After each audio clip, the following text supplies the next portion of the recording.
sont une trentaine de maires et de mairesses américains, canadiens également, qui se rencontrent aujourd'hui à Washington pour renforcer leur partenariat économique. On pense au maire de Québec, Bruno Marchand, à la mairesse de Hamilton, en Ontario, Andrea Horwath. C'était prévu il y a longtemps, mais mon petit doigt me dit que la question des tarifs est sur toutes les lèvres là-bas.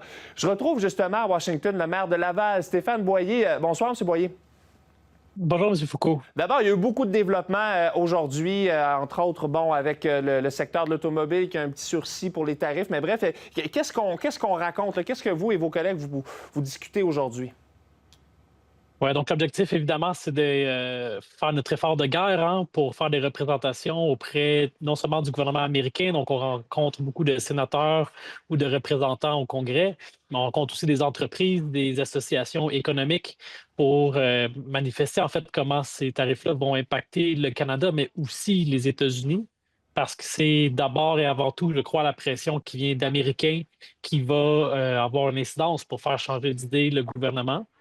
Mais ce qu'on voit en ce moment, c'est qu'il y a aussi peu de gens qui savent, qui comprennent ce qui se passe. Même quand on rencontre des élus républicains, on nous dit, écoutez, il faudrait demander au président parce que nous-mêmes, là, la stratégie, on n'est pas sûr de la comprendre.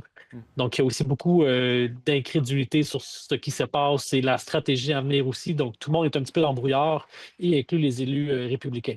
Oui, on parle beaucoup depuis le début de ces tarifs des gouvernements fédéral et provincial. Les villes, quel rôle, quel est l'intérêt, par exemple, d'une ville comme la vôtre à participer à un événement comme celui-là?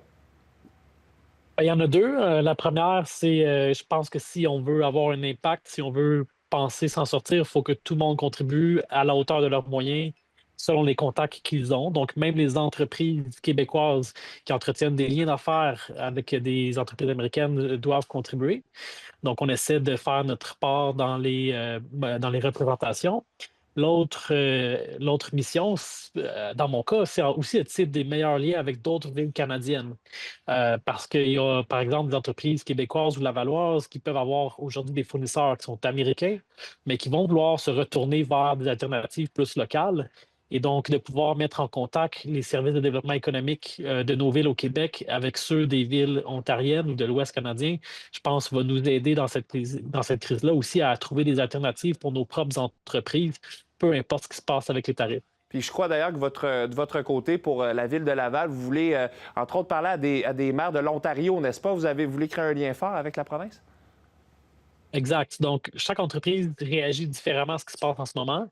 Mais une chose qui est sûre, c'est que les chaînes d'approvisionnement vont changer. Donc, on va vouloir trouver notre matière première ou nos équipements ailleurs, dans une alternative qui ne sera pas américaine. Ça va peut-être en Europe, mais ça pourrait être aussi au Canada.